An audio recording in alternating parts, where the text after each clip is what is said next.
Gaano katotoo ang mga bali-balitang naglalabasan na si Charis Pimpenko o si Jake Cyrus ay naglasing umano ng husto at dahil sa kalasingan ay hindi na daw nito nakontrol ang sarili at umabot na sa puntong namatay na umano ito at isinilid na lang sa isang bag.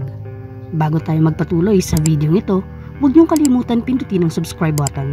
Sama niyo na rin ang notification bell para updated kayo every time na nag-upload tayo ng mga bagong videos. Kumakalat ngayon ang mga bali-balita tungkol kay Jake Cyrus na umano ay hindi daw nito matanggap na laos na ito.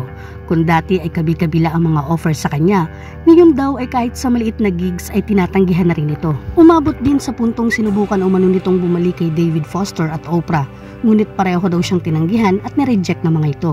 Kaya naman marami ang naglalabasang balita na hindi matanggap ni Jake Cyrus ang kanyang naging pagbagsak at sa kasalukuyan ay laos na ito kung kaya't naglasing umano ito na matindi at napabalitang namatay na ito sa Amerika. Samantala sa isang interview nagpaunlak ang kanyang ina na si Raquel Pimpenko at nilinaw niyang hindi papatay si Jake Cyrus.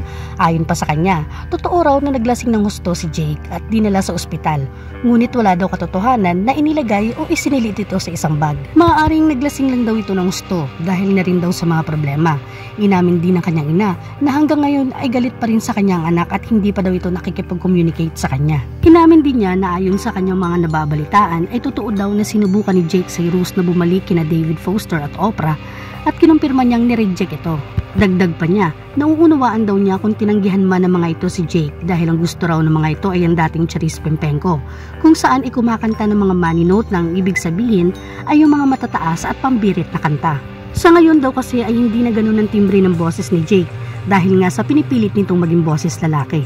Samantala, marami naman sa mga netizens ang nagsasabi na sana raw ay makipag-ayos na si Jake Cyrus sa kanyang ina dahil hanggat hindi umano ito nagpapakumbaba ay mabigat at hindi magiging maayos ang kanyang buhay dahil patuloy umano yung sinasaktan ang kanyang sariling ina.